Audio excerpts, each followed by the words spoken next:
hello everyone गोदान मोनसे भिडियोनि गेजेरजों नोंथांमोनखौ गासिखौबो बरायनानै लाग्रोबाय लोगोफोर ओरैनोथ' नोंथांमोना भिडियोनि टाइटेल आरो थाम्बनेलआवथ' नायनानै हमनो हाखाबाय दिनै आं मानैसो भिडियोखौ लानानै फैदों लोगोफोर दायो आं नोंथांमोननि सेराव लानानै फैदों फेमिलि एन्टारटेनमेन्ट बेनारनिफ्राय दिहुनजानाय मोनसे गोदानै बिथां जयन्त बसुमतारीनि स्ट'री स्क्रिप्ट आरो डाइरेक्सन होनायाव दिहुनजानाय मोनसे गोदानै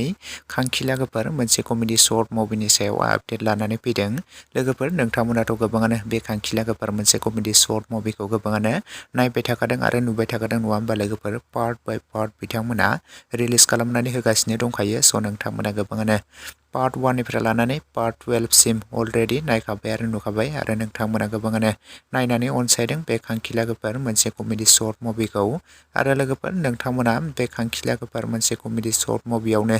जों गाहायै फाव खालामनायखौ नुनो मोनखादों जयन्त बसुमतारी प्रिया बसुमतारी फैलाव बसुमतारी आरो रैसु प्रेक्टिकेल बसुमतारी लोगोफोर बे खांखिला गोफार मोनसे कमेडि शर्ट मुभिखौथ' नोंथांमोना गोबाङानो पार्ट 12 सिम अलरेडि नायखाबाय आरो नुखाबाय थ' लोगोफोर बे खांखिला गोफार मोनसे कमेडि शर्ट मुभिनि नोंथांमोना पार्ट 13 खौ जोबोरैनो नायनो होननानै एक्साइटेड जाबाय थादोंमोन नङा होमबा लोगोफोर आरो नोंथांमोना गोबाङानो कमेन्ट्स खालामदोंमोन बेनि पार्ट 13 खौ माब्ला नुनो मोनगोन होननानै लोगोफोर बे खांखिला गोफार मोनसे कमेडि शर्ट मुभिनि पार्ट 13 खौ बिथांमोना बावैसो रिलिज खालामनानै होबाय लोगोफोर जुदि दासिमाव नोंथांमोना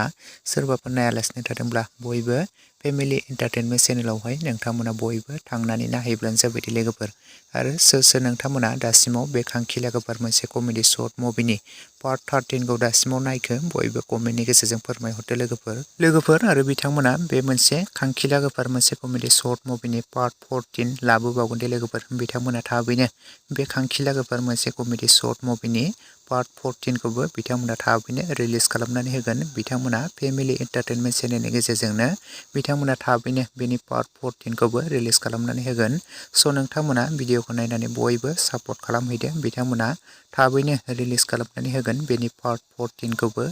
आरो लोगोफोर सोर नोंथांमोना बे मोनसे कमेडि शर्ट मुभिखौ नायनो मोजां मोनो बयबो कमेन्टनि गेजेरजों फोरमायहरदो लोगोफोर लोगोसेनो दिनैनि शर्ट आपडेट भिडियो बेखिनियावनो भिडियोखौ नायनानै नोंथांमोना मोजां मोनदोंब्ला लाइक खालामोब्लानो जाबाय लोगोसे चेनेलाव गोदानै फैदोंब्ला साबस्क्राइब खालामनानै खाथिनि बेल आइकनखौबो अल प्रेस खालामना लादो जाहाथे नोंथांमोना बेफोरबायदिनो माखासे गोदान फैनो गोनां कमेडि शर्ट मुभिफोरनि आरो बर' सावथुनफोरनि माखासे मिउजिक भिडियोफोरनि आपडेटखौ मोनथिनो मोनबाय थायो